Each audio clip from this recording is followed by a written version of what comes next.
नमस्कार, स्वागत है आपका महाराष्ट्र वीकली में। आपके साथ हूं मैं लवीना राज। नजर डालते हैं महाराष्ट्र की उन बड़ी खबरों पर जो इस हफ्ते सुर्खियों में रही। महाराष्ट्र में मुख्यमंत्री देवेंद्र फडणवीस की अगुवाई में कई ऐसे कदम उठाए जा रहे हैं जो मील का पत्थर साबित हो रहे हैं, और ये ऐसे कदम हैं जो न सिर्फ महाराष्ट्र के भविष्य को आकार देंगे बल्कि भारत की अर्थव्यवस्था को भी रफ्तार देंगे। महाराष्ट्र सरकार प्रधानमंत्री नरेंद्र मोदी के विजन सबका साथ सबका विकास की ओर तेजी से अब बढ़ रही है।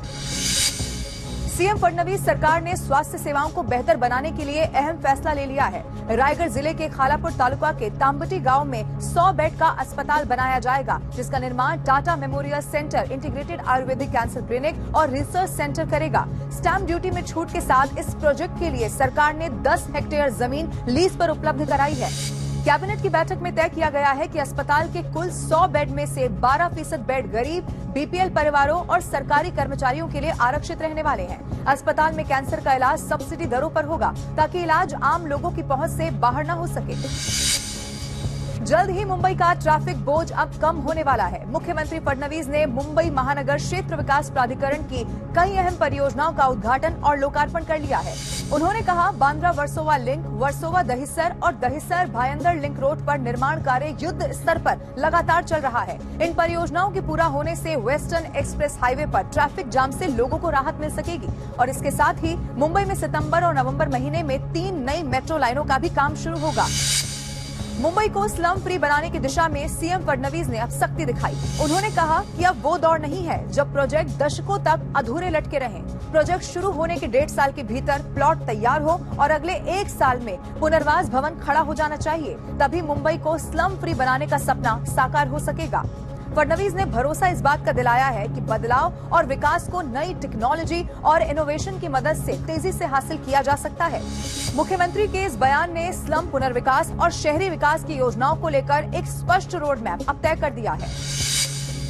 जलगांव जिले के छत्रपति संभाजीनगर रोड पर चिंचोली शिवारा में सरकार भव्य मेडिकल हब तैयार कर रही है, जिसका निरीक्षण उप मुख्यमंत्री अजीत पवार ने किया। मेडिकल हब को 66.27 एकड़ जमीन पर विकसित किया जा रहा है।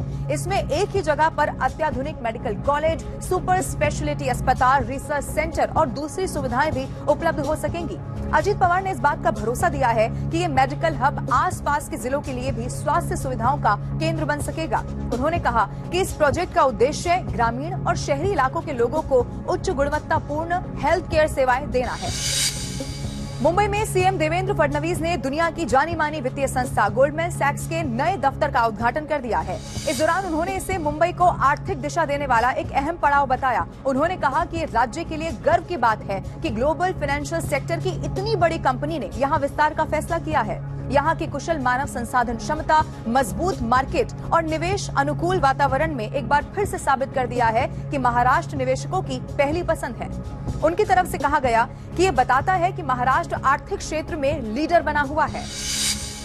महाराष्ट्र के 2 अहम शहर नागपुर और पुणे के बीच सफर का वक्त अब कम हो गया है। वजह है 2 शहरों के बीच वंदे भारत एक्सप्रेस ट्रेन अब दौड़ने लगी है।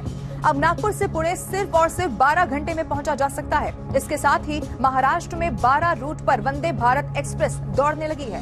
वंदे भारत ट्रेन अपनी तेज रफ्तार, आधुनिक सुविधाओं और आरामदायक सफर के लिए जानी जाती है। इसके शुरू होने से न सिर्फ सफर आसान हो सकेगा बल्कि कारोबार और पर्यटन को भी बढ़ावा मिलने वाला है।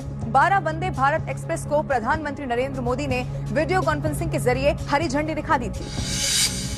गणेश उत्सव को महाराष्ट्र सरकार ने राज्य उत्सव का दर्जा दे दिया है। अब से ये त्योहार राज्य महोत्सव के रूप में मनाया जाएगा, और इसी की घोषणा करते हुए मुख्यमंत्री देवेंद्र फडणवीस ने खुशी जाहिर की है और गणेशोत्सव के प्रतीक चिन्ह का अनावरण भी कर दिया है। सरकार ने इस बार राज्योत्सव से 2 अहम थीम जोड़ने का फैसला कर लिया है। पहला, भारतीय सेना की ऑपरेशन सिंदूर, जो कि शौर्य और त्याग का प्रतीक है, और दूसरा, आत्मनिर्भर भारत के लिए स्वदेशी जागरण, जो देश में स्वदेशी निर्माण और आत्मनिर्भरता की भावना को प्रोत्साहित करता है।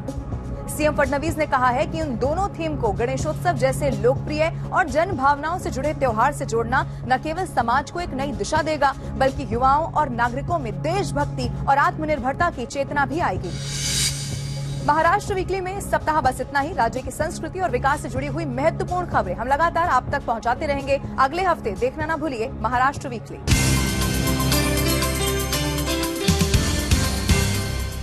Maya, what do you like the most? I like